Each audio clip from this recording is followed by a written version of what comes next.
बुद्धिरयेत् नष्टप्रायेषु अभद्रेषु नित्यं भागवत सेवया भगवतीरुत्तमश्लोके भक्तिर्भवति नैष्टिकीम् कृष्णाय वासुदेवाय देवकीनन्दनाय च नन्दगोपकुमाराय गोविन्दाय नमो नमः. Hare Krishna. Welcome to the morning Bhagavatam class. Today we are going to read from Canto 1, Chapter 13, entitled Dhritarashtra Kids Home, text 58. I'm going to share my screen in a moment. This is towards the end of this chapter. Devotees have been discussing for almost 58 verses, means last 2 months mostly. Oh no. Text.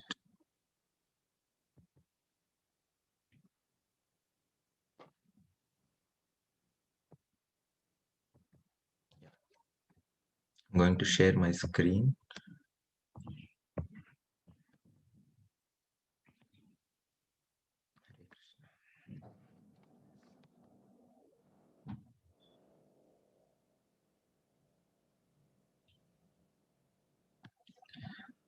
I'm reading the verse.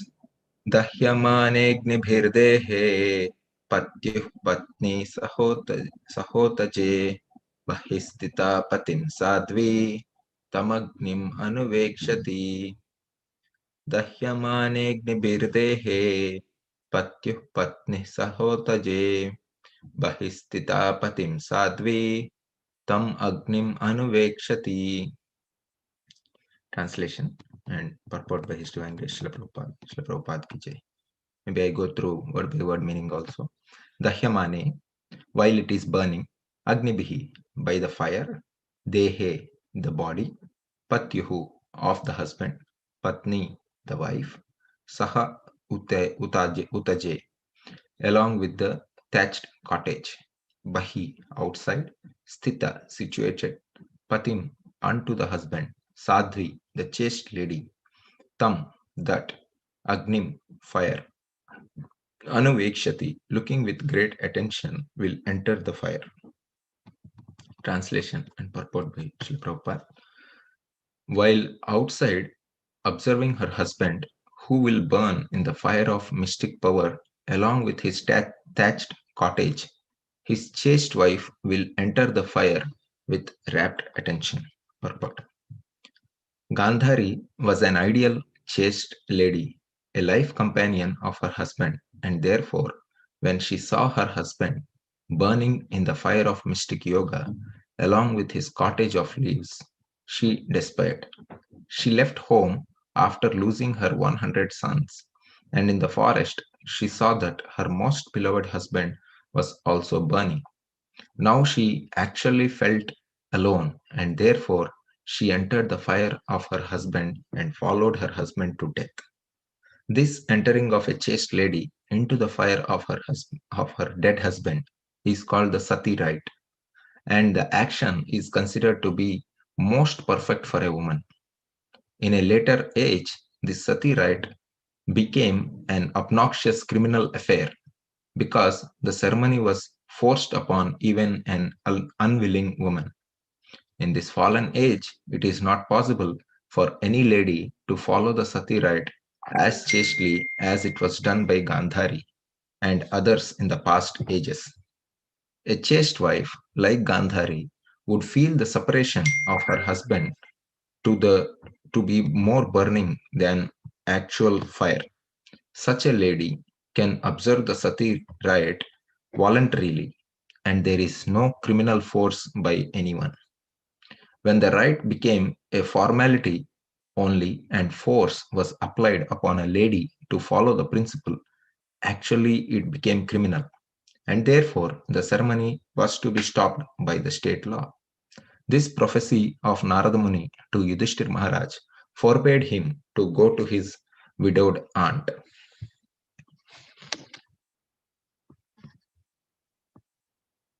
read the translation once again.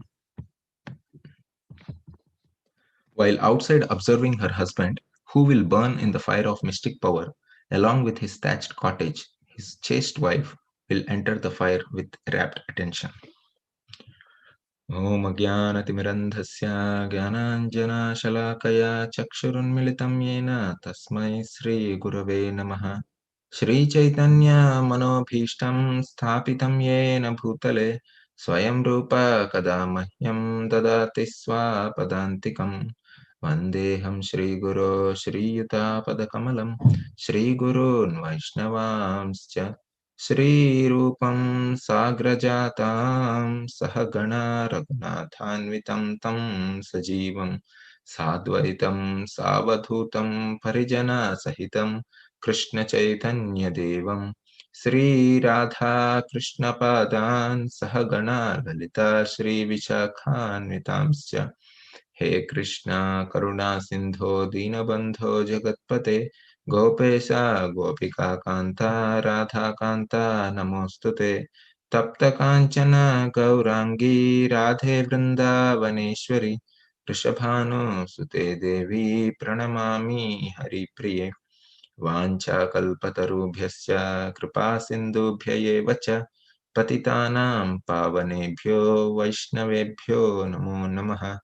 जय श्री कृष्ण चैतन्य प्रभु नित्यानंद श्री अद्वैत गदाधर श्रीवासादि गौर भक्त वृंद हरे Krishna Krishna Krishna Hare Hare Hare Ram Ram Ram Hare Hare.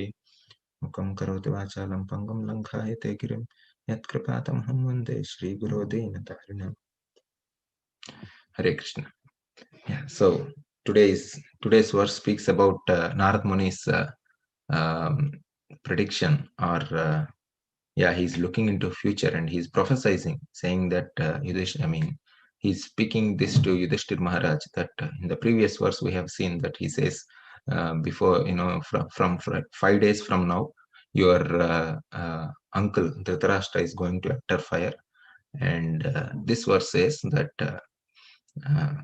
his wife Gandhari also enters into fire.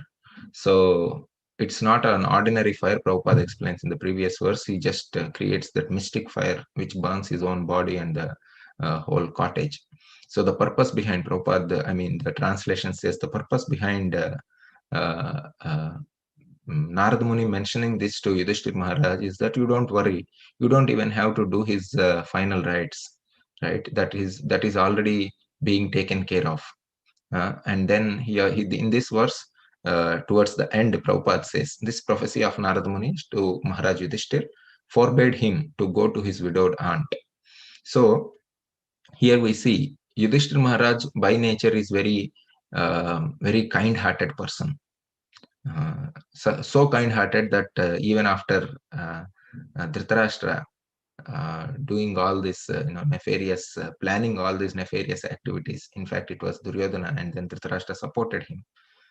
Even after all that, even after the war was over, Yudhishthira Maharaj considered it his responsibility to take care of Dhritarashtra, blind Dhritarashtra, and his wife Gandhari, although their children were so mean towards them, right? So this was the responsible nature of Yudhishthira Maharaj. We cannot imagine such thing happening in today's world. It is impossible. What to speak of keeping enemies, mother and father? Of course, they are his uncle and aunt, but we can't think of doing any activity which resembles the character of Yudhishthira Maharaj, and that's why he has been known in this world as a Rajarshi, as a best example of a king. Like we keep Lord Ramachandra, Yudhishthira Maharaj, all of them in one category, because they all actually stick to the principle of dharma, even though there were so many difficulties in following those principles. And Yudhishthira Maharaj, it was not just a ritual for him to take care of his uh, uh, elderly aunt and uncle. It was not a ritual. He was actually feeling it from his heart. And that is why Narad Muni is speaking here that you don't worry. There, everything is going to be taken care of. After Vidura comes to instruct Dhritarashtra, that was the only purpose. We have seen that in this chapter, that Vidura, the only purpose of Vidura's return from pilgrimage was to deliver Dhritarashtra. And he knew that if he delivers Dhritarashtra, then Gandhari also follows him. Because Prabhupada says here, Gandhari was an ideal chaste lady. That is the beginning of this verse. So, in fact, Prabhupada also says that the potency that Gandhari carries is because of her chastity. She has so much, mystic potency, and so much because she was so chastely serving her husband. She actually developed so many wonderful qualities, and she was able to make her son's body, Duryodhana's body, equal to steel. This is a mystic yoga, right? Uh, she was able to, she had the potency to curse Krishna. Actually, this is said many places. So she had that potency, and Prabhupada says that that is because of her chastity. So I was trying to find out exactly the meaning of this word uh, uh, chaste. So I turned to Oxford Dictionary, and it only mentions a very superficial meaning of the word chastity. If you want, you can refer to that. It says that any woman who is not at all in any sexual relationship, or any woman who has only who is only faithful to her one husband. Mm. So that is the meaning of chastity, the Oxford Dictionary gives. But it seems from the Shastric viewpoint, this word chaste has much more deeper meaning. It's not only some physical relationship, it's about the faithful following of her husband. She was always there in whatever decision her husband made. So in the Vedic times, there is no separate initiation ceremony for women. It is through husband. So every woman was married to a proper husband, proper in the sense like, according to whatever they choose in some cases, or according to whatever their father chooses in some cases. So every woman, it was not like, a forced thing. Marriage was not like a forced thing, like how they depict the traditional Indian way of marriage. It was not a forced thing. Rather, it was a very pure thing. In fact, Shastra says there are 8 types of marriages, right? So there is a Gandharva Vivaha, there is Brahma Vivaha, there is Rakshasa Vivaha. Different types of marriages are there. So depending on the guna and karma, different people adopted different means, different ways of getting married. And it was father's responsibility to see to that the girl child is married.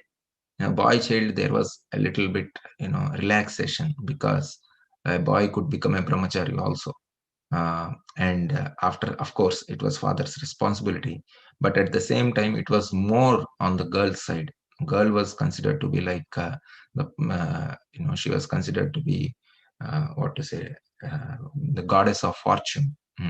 And her marriage was considered to be like a big responsibility of the father, and the father would take that responsibility, find out who is the best uh, person out there, and get the daughter married. This is generally the Brahma Vivaha, like we see that in the case of Devahuti being given in marriage to Kardama by her father, um, Swayambhu Manu.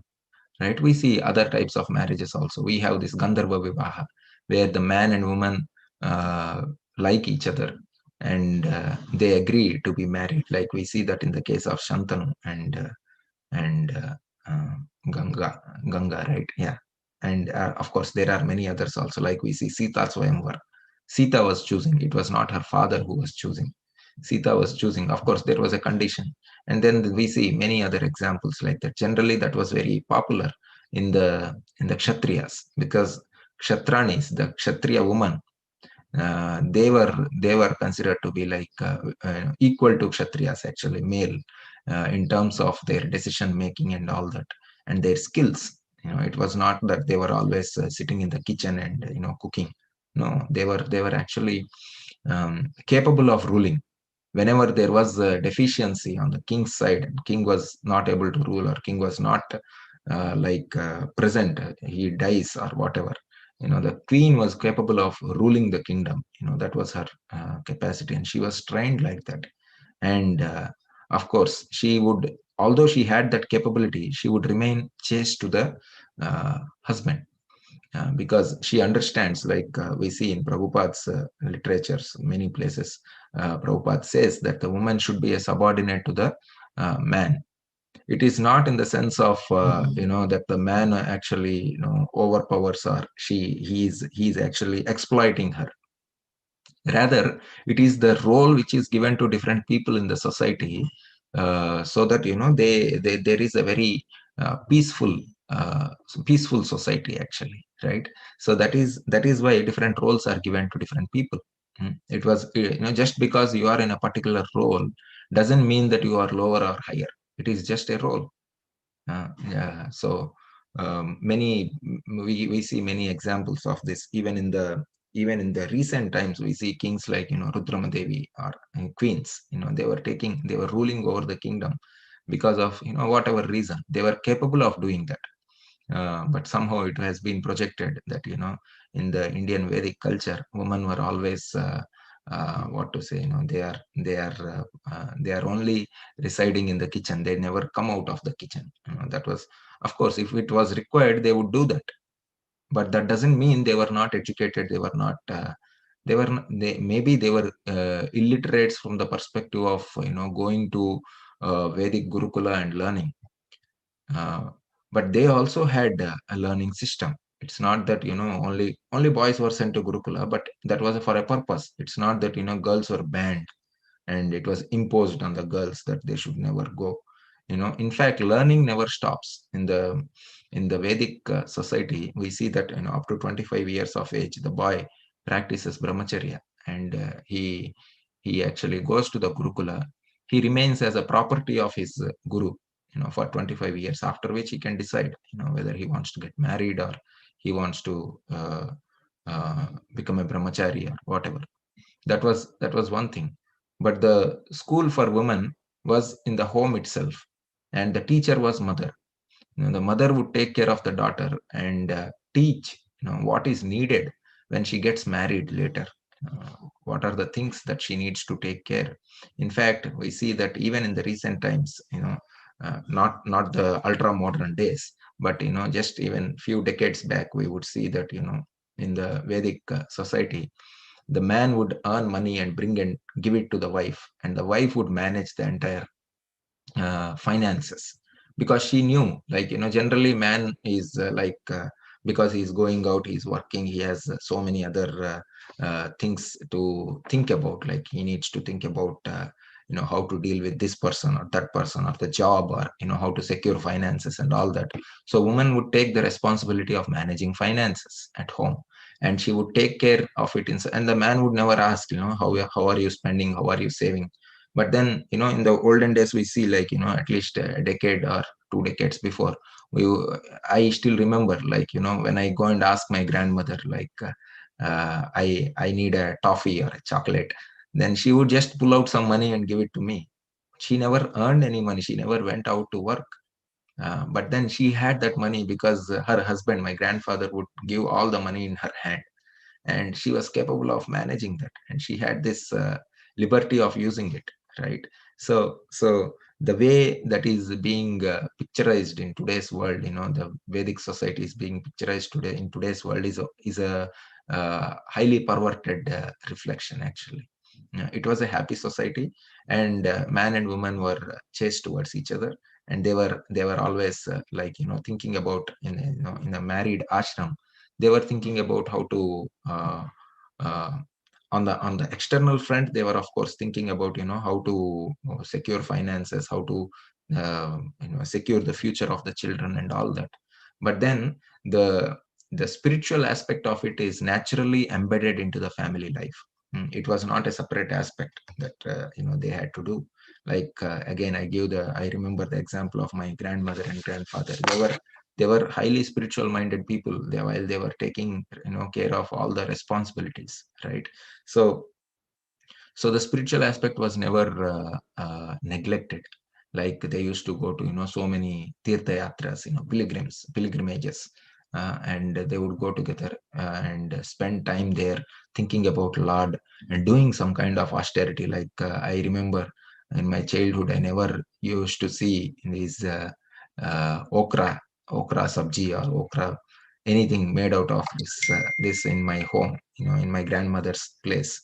And I used to ask, my mother would cook that. Why my grandmother would not cook? So when I asked her, she said, like, we went to Kashi and we left that particular vegetable there because both my grandmother and grandfather likes it so much. They were happy eating this okra sabji, okra chutney, whatever, every day. But then because they went to Kashi and they were actually wanting to progress in spiritual life, so they just as an austerity, they just left that vegetable there, and they said, in our life we will never take it again because we like it so much, we may be attached to that. So they strictly followed that. So these things were like embedded, and my grandmother would do her daily worship. She chanted this Vishnu Sahasranama every day. Every day means not for 5-10 years of her life. She lived for 75 years, and out of 75 years, she chanted this Vishnu Sahasranama for almost 66 years without missing a single day. So that was her daily routine. So this was embedded into the life of wife and a grahasta's life. It is already embedded. So this is how people used to live. Most of them, I don't say everyone. Here is the topic of Gandhari being very chaste to her husband, and she just followed her husband into the fire where her husband was burning, actually, right? And Prabhupada here interestingly says she left home after losing her 100 sons, and in the forest she saw that her most beloved husband was burning. Now she felt alone. She actually felt alone. It was not when her children died; it was when her husband died, right? She did not feel alone when her children died. That's what Prabhupada means to say. So losing her husband for her was more painful than entering into fire, and that is when she actually entered into the funeral pyre of her husband without a second thought. And that was convenient, comfortable for her, rather than living in this world without the presence of her husband. So she did that. And then, of course, there are many things we can look at into this particular pastime that we see here, the particular section. So Gandhari, as it is mentioned here, she is chaste and she was always following her husband, not only into the funeral pyre, but also throughout her life.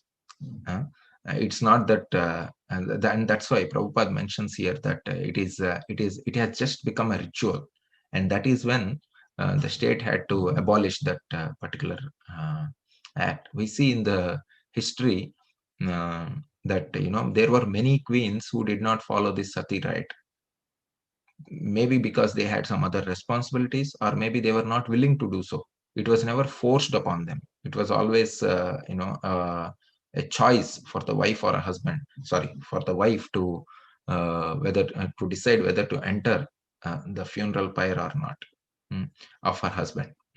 So we see the example of the three queens of Dasharatha Maharaj, Kaushalya, Sumitra, and Kaikeyi. When Dasharatha left this world, they did not enter the funeral pyre, right? They rather decided to live. We see the example of uh, um, Kunti, right? Kunti did not enter. She wanted to, but then she had a responsibility, right? And we used to hear, we hear about widowed ladies being taken care of. Like Arjuna asks this question to Krishna, right? About Varna Sankara and all that. There will be kulakshaye pranashyanti kuladharma sanatanaha dharme nashte kulam krutsnam adharmo bhibavachyuta adharmo bhibavat krishna pradushyanti kulastriya. He says that strishu dushtasu varshneya varnate jayate varna sankara. So So he speaks about Varnasankara. Varnasankara means like he was referring to when the soldiers die in the battlefield, then there are their wives who are still living with their children. He doesn't say that they are entering into funeral pyre of their husband. He says that they will be exploited. And in fact, there is a reference in Mahabharata also that after these many thousands and lakhs of soldiers died in the battlefield of Kurukshetra, not only the soldiers but also the royal uh, kingly people the husbands died in the battle and the wives are still living. And Yudhishthir Maharaj provided for all of them. Yudhishthir Maharaj provided nice facilities to live for all of them, that we see in Mahabharata. So this was never forced, but it has been shown to in the modern recorded history of us that this has become forced. Of course, that has turned into a perversion as Kali Yuga progressed. And not only this one thing, most of the so-called rituals that we follow, they all are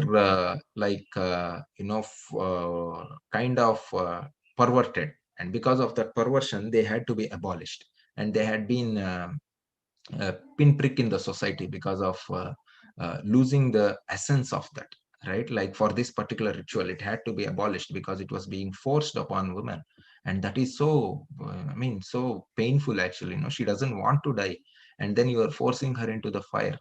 And that is so painful actually, on a physical level, on an emotional level, on every level. Mm. So when the ritual has a purpose, and when the ritual loses its purpose, it becomes it becomes a force, it becomes a perverted way of acting. So we see many times people question us, you perform so many rituals in your day-to-day activities, but what is the purpose, right? If we don't know the purpose, then the ritual remains ritual. But if we know the purpose and act in the consciousness of fulfilling that purpose, then the ritual is no more ritual, it is actually spiritual. Mm. So there are many examples, like for, just a basic example, like we go into the temple and we see that our pujari is performing arati, and we ask, why is it being performed? A child naturally seeks to get answers. If not we, our children ask us. If we have spent so many years saying that okay, that is being done, but tomorrow our children come and ask us, why did you do that? What is the purpose of doing that? And if we are not able to explain what is the purpose of this particular ritual, then the child will not be interested in following that. And that is how we lost most of our Vedic ceremonies and rituals and all that. Actually, we should understand that the purpose of the ritual is very important. If we lose that purpose, then that means we lose the essence actually. So it's not that we are simply waving our hand in front of the Lord some 6 times, 7 times, whatever, and we are it's not that we are just we have to just follow that. Yes, we have to follow that, but then the purpose is important. Not only in terms of deity worship, we need to understand that every ritual that we do as a part of our spiritual life, or otherwise, both are, everything is very important actually. And if we are not able to understand the uh, why we follow what we follow, then we will not be able to give it to our next generation. Just like I remember many such things taught to me in the childhood. That is good that we are taught so many certain things. You act in this way, you do in this way, you do that way, like many things are being were taught, right? But then when we ask our uh, uh, teachers or parents, why do we do that? Oftentimes I observed that they did not have an answer. They would say that no, this has been a tradition that we need to follow, right? Okay, that is good, a child will hear to that. But as the child grows up, he becomes more independent in his thought. He starts thinking like, why should we do that? Why not if he is not oriented towards following all the traditions, he is kind of a rebellious person, then obviously he will question. And that is good. Questioning is good. Not providing answer is our fault. Questioning is not the fault of the children. Right?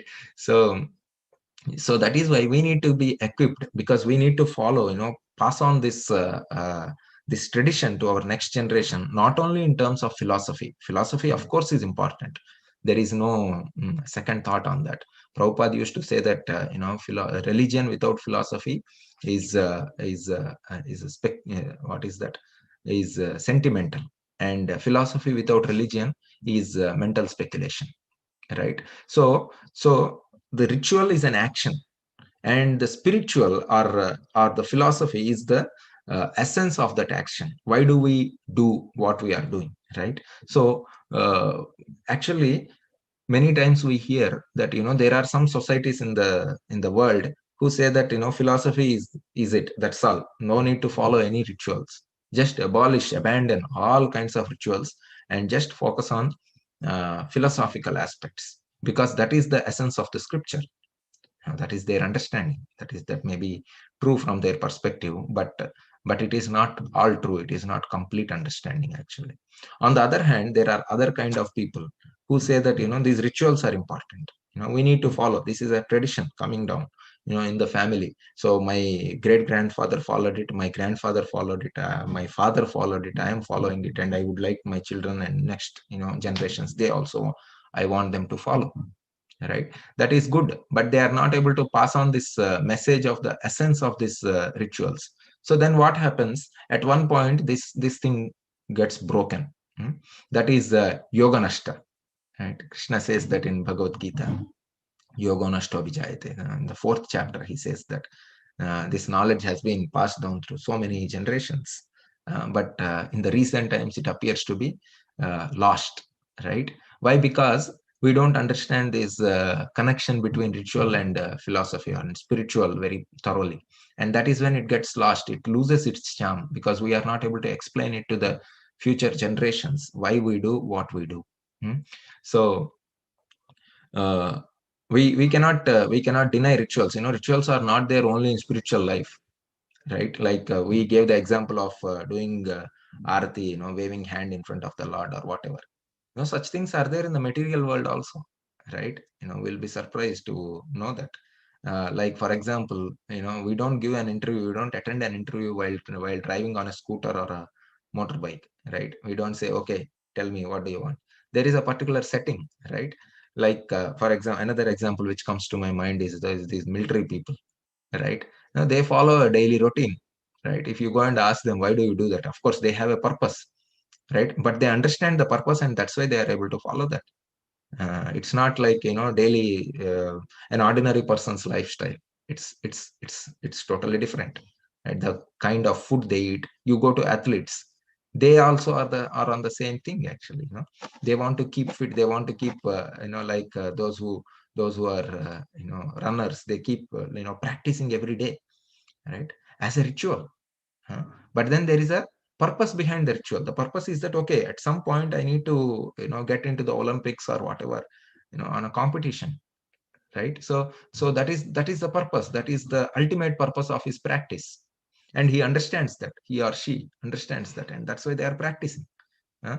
And if they tell to the next generation that I am running every day, you also have to run, that's all, there is no other choice. And why do you want to run? That you don't ask me. You will come to know later, you just keep running. Do you think the next generation children will be interested in that?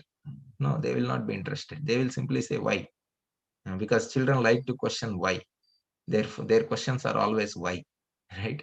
Now, why do we do this? Why should we do this? Why should I follow what you say, right? Unless we give some concrete reasonable, convincible argument to the children.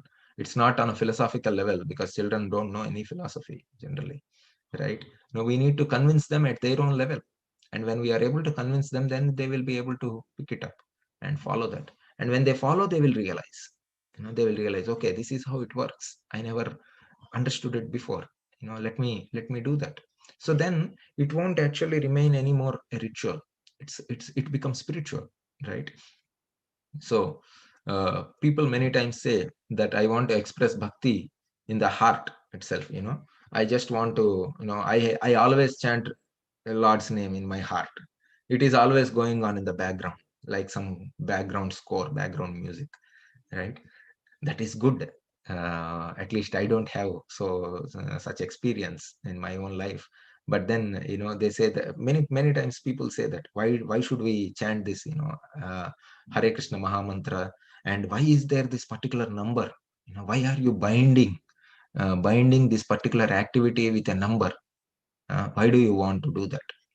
Is it not a ritual to chant 108 times every day, every round? And is it not a ritual to keep a count of 16? Uh, of course, it is ritual, but there is a purpose behind that, right? The purpose is that we want to do at least minimum, so many names of the Lord, as an austerity at our level, because at least I don't have any love for Krishna. So it is like Vaidi principle that my spiritual master gave me. I want to follow that, and I also know that by following this principle, I will be elevated in my consciousness. I will keep progressing in the path of bhakti because I am pleasing my spiritual master by following my regular quota of rounds. And also, this is a good practice, right? This is a practice because ultimately we all have to face the final exam, right? Life is a preparation, death is an examination, right? So we all need to go through that. Why not to practice? So if such convincible argument is given, then yes, we'll be ready to follow. Not only me, not only you, everyone will be ready to accept that, right? But we need to give that convincible argument in the way they understand, right? Otherwise, we cannot just go and force upon people, like, follow four regulative principles and 16 rounds, that's all over. Don't ask me why you want to do that. Just follow what I'm saying. Then, people in modern day, in today's society, don't like to see someone instructing them. They always want to, they respect people, they respect other spiritualists whom they see as a as a person who is also endeavoring to progress in his path, but they don't want to hear something like, okay, I am your guru and you are my disciple, you hear my instruction and follow. That they don't want to do in general, right? And we are fortunate that we all have our spiritual masters who are constantly guiding us on our path of bhakti, and we expect everyone also to take the benefit of this process, but then we need to put it in a proper way so that they don't just observe the rituals alone that we do, but they also understand the essence, the spiritual principles behind that. I actually used to attend in my early days, there used to be one program designed by His Grace Radheshyam Prabhu for the first year bhaktas, new bhaktas actually. That is called a Sankalpa camp. This is generally conducted after 3-4 months of their introduction to bhakti.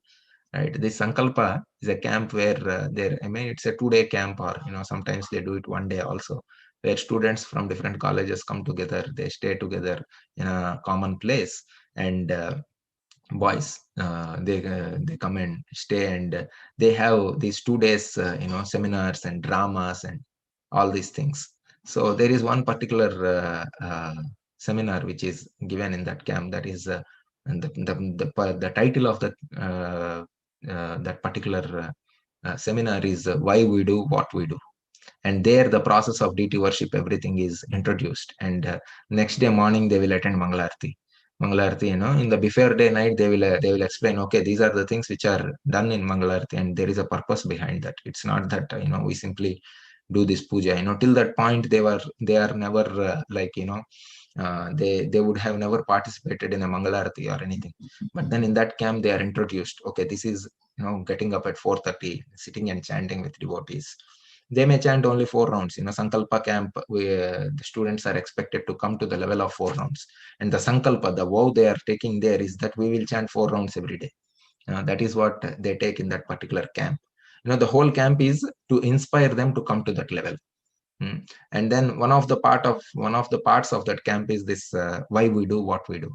And there this religion, philosophy, ritual, and spiritual, and all these things are beautifully explained. And most of the students get convinced that yeah, there is some purpose behind what we are doing. It's not that we are simply following some sets of rules which are given by my superior or whomever. but it's not for their benefit. It's not to show that they are superior and I am inferior. It is for my own benefit, right? So when they understand that, they also start following that. And the beauty of these rituals is you keep following it with the right attitude, then you get realization. Just practicing philosophy doesn't give us any realization, actually. Just practicing, it's not practice, I should not even call it as practice. Just meditating on philosophy doesn't give us much realization, actually. That has to be translated into action. And the kind of actions that we do in our ISKCON society or any other spiritual organization, there are so many rituals, like deity worship is one of them. I'm sorry. And there are many other things, like when we see a Vaishnava, we want to offer obeisances, right? Is it just not a ritual that he is simply okay, he's some Vaishnava, I want to offer obeisances? It's of course, externally, if we see, that is ritual, but then there is a purpose behind. We want to honor that Vaishnava. We want to express our happiness because of seeing that Vaishnava. We got darshan of that particular Vaishnava. We want to remember in our heart that these Vaishnavas are so special. They are very dear to the Lord, and they are kalpatarus, right? We see there is a similarity between these two prayers that we recite every day. One is Krishna's prayer, that is, Hey Krishna, Karuna Sindho, Dinabandho Jagatpate, Gopesha Gopika Kanta, Radha Kanta Namostute. He say that. Karuna Sindho and Dinabandho, right? And then we see Vancha Kalpatarubhyasya, Kripa Sindhubhya Evacha, right? Patitanam Pavanebhyo. He's Dinabandho and these are Patitanam Pavanebhyo. And he is Karuna Sindhu and devotees are Kripa Sindhu, right? There is a lot of similarity. So devotees are respected like that. And like we see one example of one disciple of Prabhupada who came to Prabhupada and said, Prabhupada, I don't feel like offering obeisances to you every day. And what did Prabhupada say? He simply said that you keep offering, then one day you will feel like offering, right? Why? Because, when we keep doing the ritual with the right consciousness, that is when realization comes. Right consciousness is given by the scriptures, is given by the philosophy, but then that has to be put into action. So that is why Prabhupada was very careful in translating this word bhakti as devotional service, not just devotion. People may say, I have a lot of devotion in my heart, but then what is the use of that devotion if it is not expressed? Can you just, if we take a man and woman example, like a young boy goes and proposes to the girl that, I love you, but then he expresses it, right? Like in the seminar which I attended. So of course, I also took this seminar to many other students. So we have this example of when a boy approaches a girl saying, to propose her, and he says, I love you. Does he just go empty handed? No. And generally they carry a rose. And if you ask a question, why rose? It's just a ritual. Why not carry something like a Bunsen burner and say, I love you? So that doesn't work, actually. Why? Because there is the ritual is a medium to express our love, right? And that the activity itself is a medium to express our love, and then when it is done in the right consciousness, that become devotional, right? Like when he expresses his proposal, he generally gives a red rose, and there is a purpose behind that. The purpose is that the red rose is accepted as a symbol of love, and that is what he is doing. Other than that, it is just a ritual, actually, right? Similarly, we also offer agarbatti to the Lord. And what is the purpose? People come and, hey, this is just a ritual, there is no purpose behind it, he's simply doing it. No, there is a purpose behind it. The purpose is that the agarbatti represents the smell comes from the earth, and the earth is one of the energies of the Lord, and we want to offer that back to the Lord, right? Whatever is in our capacity, we want to offer that to the Lord. Like if you see the entire Pancharatriki Vidhi, we see the different items that we offer in the deity worship. They all represent different things, right? They represent Bhumirapo Analo Vayu Kham Mano Buddhirevacha Ahankara. All these 8 elements are represented. And we want to offer all those in our possession to the Lord, right? And that is the purpose we are doing that. Like we see Shankar, right? We offer conch shell. What is the purpose? That represents sound. And that is the ethereal element. And that is what we are offering it to the Lord. right? And we understand that, he is the owner of everything. He's the, Lord is the owner of everything. Krishna says that, Bhinnat Prakriti Rashtada. These are my 8 separated energies, right? And these energies we want to engage in the service of the Lord, so that, these elements with which we are dealing every day, right? We can't live without these elements actually. And these are energies of the Lord. And we want to recognize Lord's ownership. And we also want to request to the Lord that, these are separated energies. Please don't let me, just engage in exploiting them. Rather, let me engage in using them in your service. And that is the purpose, that we are, doing this deity worship every day. I don't want to be engaged in the service of Maya. I want to be engaged in the service of you, my dear Lord. As a part of my engagement in the service, let me use all the resources in my possession in your service. Right? And that is the expression of deity worship actually. Similarly, we have a spirit behind every activity that we do. And when the spirit is lost, then the ritual becomes empty ritual. Just like many people say this also, what is that? I think Ravindranath Tagore or someone, he quoted this. He said that, praying hands are, what is that? There is a saying, I don't remember. Uh, Helping hands are better than praying lips. That's what, is very common. That is Manav Seva hi Madhav Seva, right? But then how can we help so many people? Is it in our capacity? Lord Krishna is everyone's husband. He's called Madhava. He's husband of goddess of fortune. And in fact, he can only help everyone. It's not that I am helping. When we say Manav Seva hi Madhav Seva, or helping hands are better than praying lips, I also have to question, what is my capacity to help? How much can I help? Maybe I can provide to one person for some time, or 10 people for some time. I can't provide to all the people in need for all time to come, because I am not Krishna, right? I am just a part and parcel of Krishna. So the best thing I can do is, take all of them to Krishna, because Krishna can provide to everyone. Right? Because Krishna is Nityo Nityanam Chetanas Chetananam Eko Bahunam Yo Vidadati Kaman, who can fulfill the desires of everyone. That is Krishna's position. And my position is simply, I can act to connect a person to Krishna. Right? I can act using my own free will. I can try to connect a person or a soul to Krishna, so that he can become happy. Because somebody else connected me to Krishna, I will be able to do this much.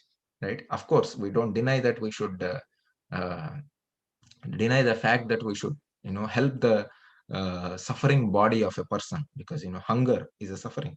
It is said like Shud Pipasa, Jara Mrityu, and these are the 6 whips of, material nature. Shud Pipasa means thirst and hunger. Jara Mrityu are old age and death. And there are 2 more on the emotional platform. I don't remember them. Shoka Moha. These are on the lamentation and illusion. These are the things which are there for all of us, right? And as much as possible, we want to help people, in their hour of need. But that doesn't mean we lose the connection. We lose the connection to the spiritual, and we start thinking that, I am the person who is helping. Then it becomes ahankara. What is that? The 3.27 Bhagavad Gita says that, kartaham iti manyate prakrite kriyamanani gunai karmani sarvasaha. Ahankara, what is that? Gunai karmani sarvasaha. The final line is kartaham iti manyate. Only a person who is thinking like that, he thinks that, I am the one who is doing all this. So that is why it is important for all of us to understand the rituals behind all the activities that we do. In this particular section, Gandhari understood the ritual, understood the spirit behind the ritual, and that's why she was able to just enter the fire, and she was able to peacefully, or it's not, I won't say peacefully, but yeah, she was feeling that fire of separation, and that is why she entered into the fire along with her husband, and she gave up her body. So those are few thoughts on this particular verse from my side. It is 7:52. If anyone has any questions or comments, please go ahead.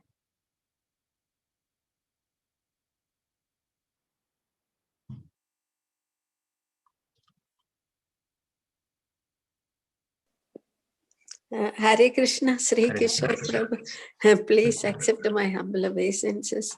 All glories to Srila Prabhupada, Guru Gauranga. Very nice Krishna Consciousness 101 course that you very nice, Prabhu. It covered so many things in this one class, and very, very nice reminder for everybody why we do what we do.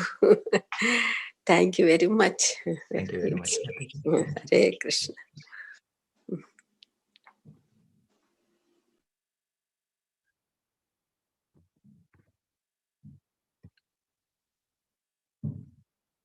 Hare Krishna, Prabhu. Thank you so much, Prabhu, for a nice class. I think the other day it is a continuation to the ritual and versus spiritual. I think few days back we were discussing. Yeah. So I think from the beginning point you mentioned, right? Gandhari followed her husband. It was actually a kind of, I don't know, I should say blind following or whatever. Generally, right? In a general word, we can say whatever, the husband does, right? So she followed, right? She followed, I think, I don't know how to say that. So it's like kind of, not from Gandhari perspective, but yeah, in generally it's kind of a blind following, right?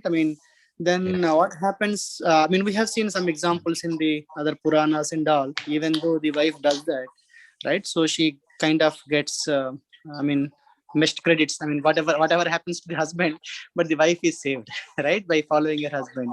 Yes. So, how do we understand that, Prabhu? Because it is actually, it is kind of supporting, right? The husband, whatever he does, but it looks like it is kind of blind leading the blind. That's how it looks like, right? In the modern world.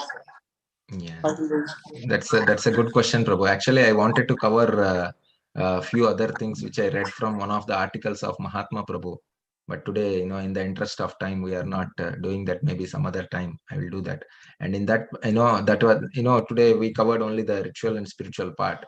In that particular section, Mahatma Prabhu actually explains the duties of wife and husband so beautifully. Especially, he speaks about how a man should take the position of a male, and the woman should take the position of a female, and that becomes the success of the marriage life. Actually, he discusses so many things. It's a long article. Maybe I can share that in our SB speakers group. That's a very interesting article. Actually, he says so many things there. To the question that you asked, actually, Gandhari was not blindly following. It is the people who are outside. They may feel like, okay, she is blindly following, right? Because they don't understand the consciousness of her, consciousness of her particular activity. So that is why in the Vedic society, it has to be understood that everyone's individuality is given a lot of respect, right? It's not that, okay, everyone is same, everyone, no, that kind of thing was not there. Even though there were divisions like, classes of varnas and all these things, even within varna, it was understood that no two people are same, right? They have their own way of expression, they have their own way of doing things. So the whole point comes to, the individuality of the living entity. And every living entity has a right to express his or her own free will. And by that expression, of course, it should be in line with Shastra. And that is how they express. Like Gandhari is expressing herself, the grief that she's undergoing in the heart, by entering into the fire of, her husband's funeral pyre. And that gives her so much solace, because she is feeling like, I am with my husband, even at the time of death. So that is one thing. And the second thing is, you mentioned about a husband does something and the wife follows, and she also gets the benefits. Because as I mentioned, we did not discuss too much on that, but in the olden days, the system was like, woman was not initiated independently. She was, in fact, the husband was supposed to take the position of a guru, and then guru of the wife, and then she would just follow her husband. But then in today's society, the first question we need to ask is like whether the husband is qualified to take that role, because we see many exploitative kind of relationships, and that is why Prabhupada has introduced this system of initiating women also. Otherwise, because he came here and he saw that today in that society, women were quite independent, and that is why he introduced that not only initiation but also Brahman Diksha. And he said, these are my daughters, just like a disciple, a male disciple is like a son of the spiritual master, and these are my daughters. That's what Prabhupada said. So of course she has independence in any case, but at the same time the Shastras say that if the husband is qualified and the wife follows her husband, you know, she just out of that vow of chastity, she gets the same benefit as husband. Like Prabhupada mentions this in one of the purports. I think it is in Kardamuni section only. He says a sincere husband and a chaste wife. These are the words Prabhupada uses actually. They both actually progress together. The husband progresses because of his sincerity and commitment to the Guru, and the wife progresses because of her chastity to the husband, right? Because of her loyalty to the husband. Just like a disciple, a male disciple, of course even a female disciple for that matter, but in the Vedic society, if we speak, a disciple is generally referring to a male, and the male disciple is a loyal servant of the Guru. Then the female disciple or the wife becomes a loyal servant of the husband. So this is how the connection is formed, and that is when they get the ultimate benefit of even if one person does. In that purport, Prabhupada clearly writes that even if one of them executes the process of devotional service, both of them are going to enjoy the fruits of that, like we see in the Kardama Muni section also. Like Kardama Muni was a mystic yogi, and Devahuti was a very, very innocent, right, a pet daughter of her father Swayambhu Manu, but she was able to get the benefits of the Kardama Muni's yogic practices also, right? So that was because of her chastity. So it's not something like a blind thing, or it's not blind following a blind. In that case, of course, I don't think anyone gets any benefit. um, Yeah. is that did that answer, Prabhu? Yeah, Prabhu, I think I was actually, my question was little, I mean, maybe some addition to that. So when I say blind following blind in the wrong way, I mean, I understood that, I mean, if the husband is sincere and the wife is chaste, the benefit is there.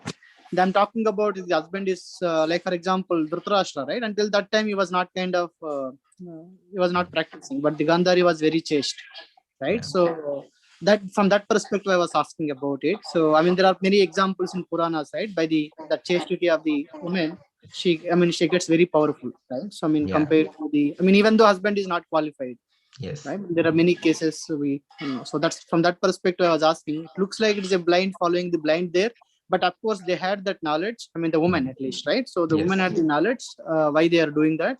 So how Yes. are they getting that benefit? So that's what I was thinking. It was very similar to what we read in our ISKCON. I think this Srila Prabhupada is our preeminent acharya. There is this one, right? Srila Prabhupada's position in the ISKCON society. There is this one particular section where they discuss about if a guru falls down, what happens to the disciple. So of course the managerial aspects are given, that he takes shelter of another guru and so many other things. But then there are a few other things, because that book is not very philosophical actually. It is just a set of rules, managerial guidelines. But then if we go to the references given in that book, there is it takes to another reference which says about I think it was compiled by His Holiness Bhanu Maharaj, if I remember correctly. I'm not sure, but he collected evidences from the Shastra which says that when the guru actually is not in a right standing, at a later point of time, after the disciple takes initiation, it is not it is not a fault of a disciple, right? He committed to the Guru, looking at Guru's commitment to Krishna. And then at a later point of time, if something happens to the Guru, that's not a fault of the disciple, and the disciple is safe still, he says that. So that can be like understood in this case also, like husband is not in a right standing, like in this case Dhritarashtra was not a devotee of the Lord in that sense, although he had a close connection with Krishna and Pandavas and all that. He did not take to the devotional process. But still, Gandhari followed her husband, out of her own free will, because she understood the principle. The principle is that one should follow the husband, right? For her, that is the role given, and she did that role very well, and that's why she's still called as a chaste lady here, right? Because she was not never transgressing the path of her husband, actually. So that's my understanding, Prabhu. Maybe if some senior disciples, senior devotees want to add to this, maybe. Hare Krishna, Prabhu. Hare Krishna. Prabhu, Dandavat Pranam. Prabhu. All glory Srila Prabhupada. Prabhupada, all glory Srila Prabhupada. Hare Prabhu, about you are speaking about the women. So the point is the women are always under control. You said it's good, but Brahma has explained about this woman. They are very in very unique place position, because sometimes though the wife can deliver the dependence, including the husband. Yes. So the responsibility given for them also. That's Yes. Lord Brahma said in Satya Samhita that Brahmadya Jagya Valkadya Muchante Stri Shahayanaha Uddhanti Kechane Tesham Vishesham Chapido Viduhu. The wife and children are the cause of bondage. Contrary, the wife helps further spiritual progress and deliver even husband. Yeah, so true. It is a very important part role for the wife. It is not that she always to be dominated by husband and or in-laws, No, yeah, I never, I think I never mentioned about, the woman is dominated, should be dominated by the husband. I was saying there are different roles in the society, and according to the roles, different people live, and that is how the society becomes happy, actually. Yeah, of course, wife has her own, as I said, she has her own free will, and she has her own spiritual progress. Yes. That is obviously there. And Actually, no mostly the wife cooks at home and for everybody, and the consciousness she maintains, according to that consciousness, the food is been offered to the Lord. So the consciousness goes into the people who are having the honoring that bhoga of offering or whatever it is. So wife's role is very important of course. Very important roles, Yeah, I never denied that, Prabhu. Yeah, wife's role is very important, actually. Everyone's role is important. As long as everyone remain responsible, that is an ideal society. Yes. Right? Knowing It is the easy. roles and rules and regulations. Yeah. Correct. Yes, Prabhu. Hariva. Hare Krishna, Mataji. Please accept my humble obeisance. Humble All obeisances, glories to Mataji. Srila Prabhupada. Such a wonderful class. Thank you, Mataji. Thank you very much. Thank you so very much, as always. It is so enlivening to hear from you. I think the Lingaraju Prabhu's question about this Gandhari, why she should follow this person like the Dhritarashtra, who had, he was not a very a person of great character even, so. But I was remembering like both Gandhari and Mandodari, they were always advising their husbands to do the right thing. Yes. They both had that kind of a role. Yeah. And so that shows they were in the right path, whether it is Mandodari or whether it is Gandhari. They were much in a better spiritually well situated position there than their husbands. So they also naturally, because of that quality, naturally they must have thoroughly understood the reason why a chaste woman should follow their husband. Yes. And following the husband simply did not mean that, just because she tied her eyes with a cloth, that was not that type of and just following the husband wherever he goes. Yeah. That was not it, because she had her own spiritual assets, because each one of us is like an individual, and we have our own inner, what to say, the progress that is everyone is making. It is one's own. It's not like it is attached to another living entity, like what Prabhupada is saying. Each person fly their own plane. So, she happened to be the wife of Dhritarashtra. but I don't think she ever gave up her individuality in her own progress in her spiritual life. And so naturally, she was in a good position to give him good advice also.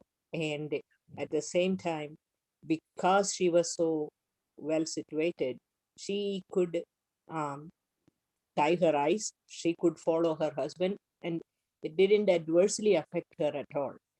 But for an average person in this material world, whose husband may be really submerged in so many bad activities, we cannot, unless that woman has got this type of spiritual strength.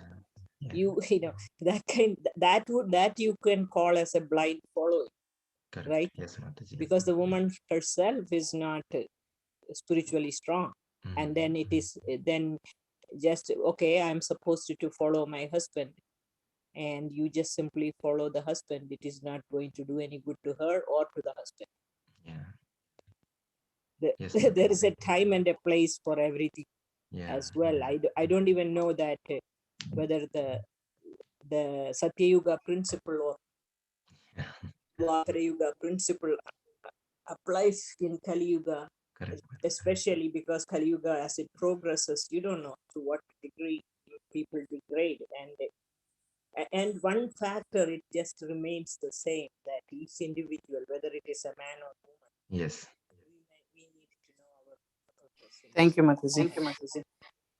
Yeah, that's so wonderful, Mataji. Thanks for clarifying that. That's not so wonderful.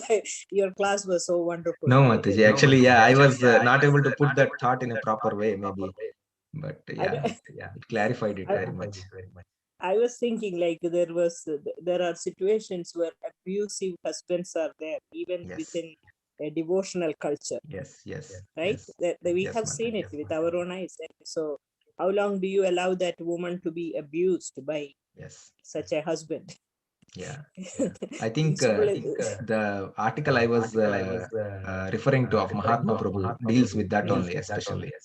Okay. Yeah. Yes, Mataji.